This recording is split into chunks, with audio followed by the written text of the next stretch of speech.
Okay, hello and welcome to a very special video that I'm really fucking excited to do on what has become known as Resident Evil 1.5, or the cancelled version of Resident Evil 2. Now, this game was first promoted at the Vjump festival in 1996, which you should be seeing footage from on screen now.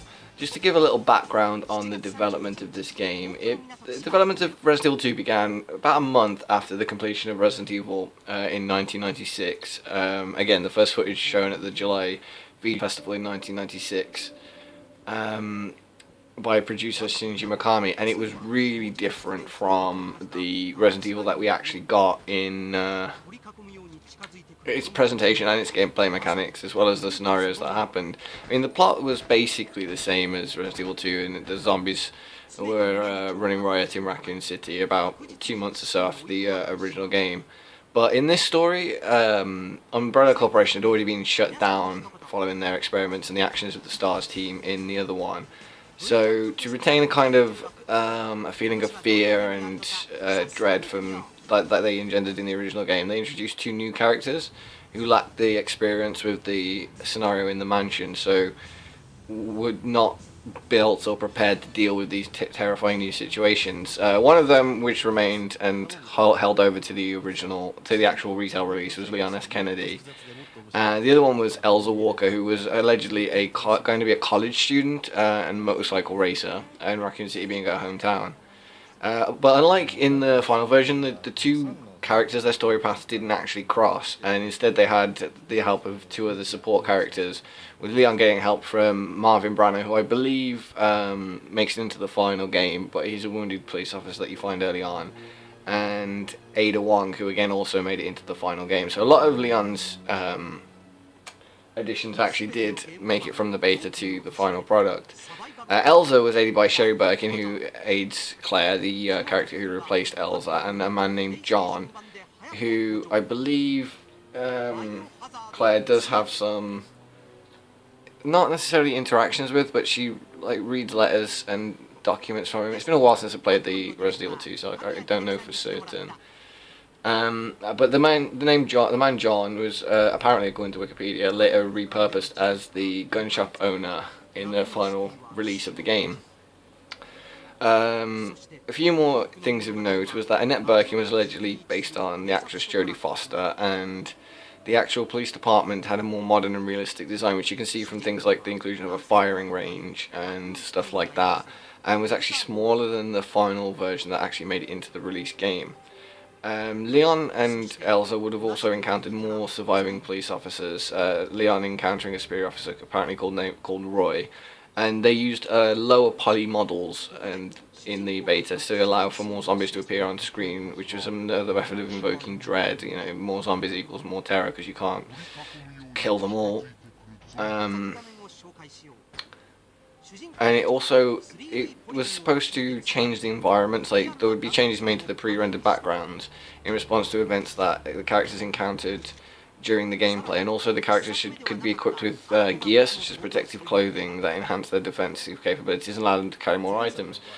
Now, some of these things did make it into the final game with the inclusion of the side pack, which allows you to carry more items, 2 more items, I believe. Initially, in its early stages, there were some disagreements between the team, and the game assets were believed to look good, but not really satisfied the members of the team as a whole. And they were kind of hoping that things would kind of come together in the months leading up to the release date, which was set for May 1997. However, it was scrapped at a development stage, which was around about the 60 to 80% mark, and this was later explained that they would not have received the desired quality in that period of time, and the gameplay locations especially were cited as being dull and boring. Now, this explains why there was such a huge delay in the actual release of Resident Evil 2, and why Resident Evil Director's Cut was released in between to kind of quell the fan outcry and give them something to do in between the two games. Also, the story was seen as too conclusive, which was going to tie up all the loose ends, and it wouldn't have allowed them for further opportunities and stories within that universe. So what they tried to do was create more of a universe that they could set stories in. instead of just trying to tie up all the loose ends and make a final sequel to the game. So the biggest change probably came in the reworking of Elsa's character into Claire Redfield in order to introduce a new connection to the plot, and tie it up with the first game. So Claire is introduced and she's made to be Chris's brother, and they went for a more sort of cinematic feel, with them redesigning the game from the ground up to fit these new changes. And obviously having to siphon off some of the creative talent to go and work on the director's cut, which was to be shipped to the playable preview of the new Resident Evil 2 version in order to promote the sequel and build player base up for its release.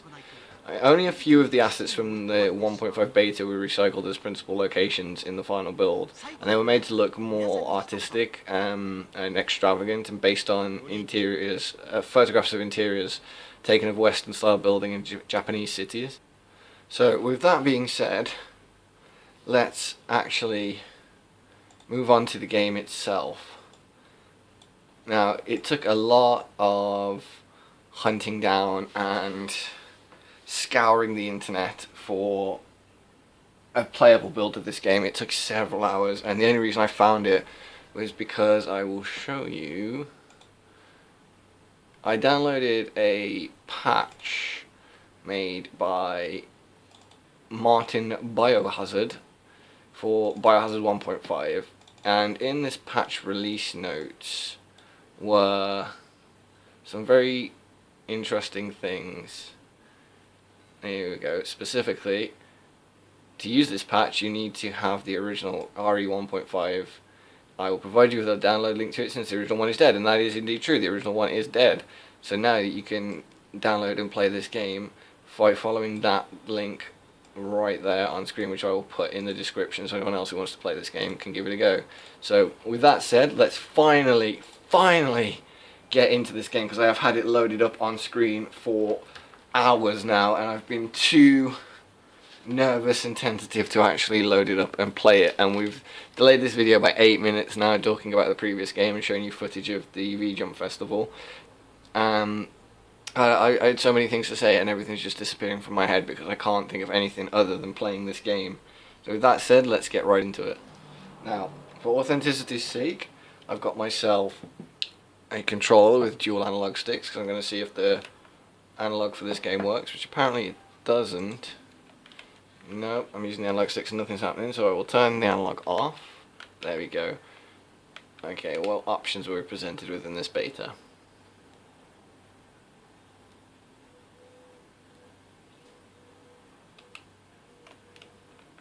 So we can't configure anything, we can't configure the sound. Oh wait, we can, we just have to use the circle button.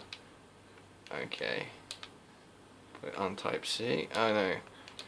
Oh, because these are drastically different controls from the release version. Type C tends to use the L and R buttons to turn, and R2 to aim, which is different, because in the release version type C just is type A but with auto aim on. So we'll go with type A.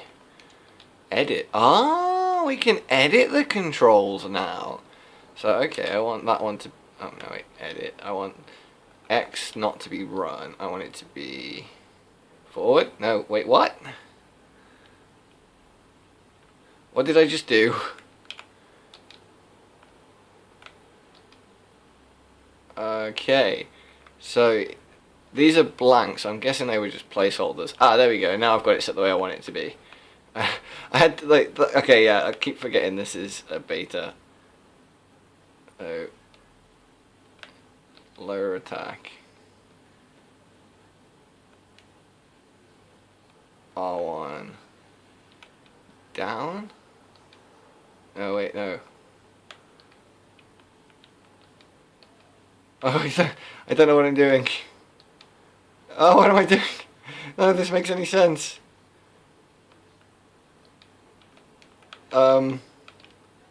Okay, I fucked it up already, I think. Alright, let's just go. Oh god, how do I get out of this? Okay, right, there we go. Just go with that.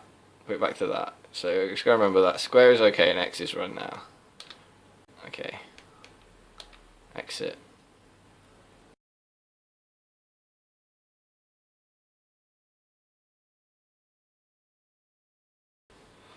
So circle is okay in this. I'm going to have to remember that. Alright then, let's start a new game. Oh god. Oh!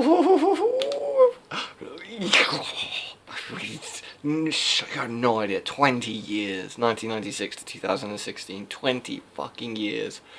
And now I'm finally getting to play the fabled beta 1.25. And you get to choose from 2 characters straight from the offset. Select the main cast. I'm going to go Leon first of all. Whose model does look drastically different from the released version. A much lower poly model like the wiki suggests. No intro FMV, no voice acting. Okay, and here we go. Oh my god, I'm actually playing the Resident Evil beta! Oh my god! Oh my god, I'm actually playing this shit! Oh my days, this is amazing. Okay, now obviously those things look like they're movable, so first thing I'm going to do is push those fuckers off. No, I can't. I could, okay. It's a beta. It's a beta. These things are to be expected. How do I get off here now? Can I actually get off here now? Leon? Would you mind stepping down from that, Leon? I'm trying every button combination I can. Nothing's working. I think I did a bad. I did a bad. I've broken the game already. God, I've broken the game already. I will try again at some point, and hopefully you'll like this video, subscribe, and want to see more. Maybe we'll try Elsa's playthrough next time. Hopefully it'll be a bit less buggy than Leon's. But yeah, I'll see you next time.